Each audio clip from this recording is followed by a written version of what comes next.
Today I'm going to teach you something that is really easy and it's already built into Microsoft Word, and that is dictation.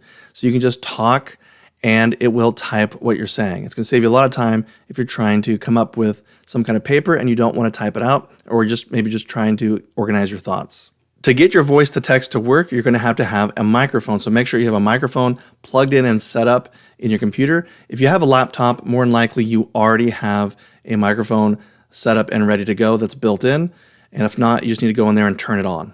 In the top menu, just go up here to Home, left click that, and then go over on the right where it's under Voice, it says Dictate. Just left click, and now it'll actually type whatever you're saying. And it'll just keep doing that until you turn it off. It does give you the option to move this box around. So I'm going to grab this box down here and actually move it up next to where our text is, like that. I'll let go. And it's been typing what I'm saying this entire time. But notice there are no periods or commas. If you want punctuation, go over here to this setting icon. It says Dictation Settings. Left click on that and just enable auto punctuation.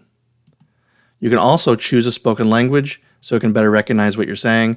Right now I have it on English United States. But now that auto punctuation is on, look at the difference here. I'm going to left click on the microphone to turn it back on. Actually, let's move this down just a little bit. Left click. So now what I'm saying will have punctuation, including this period at the end.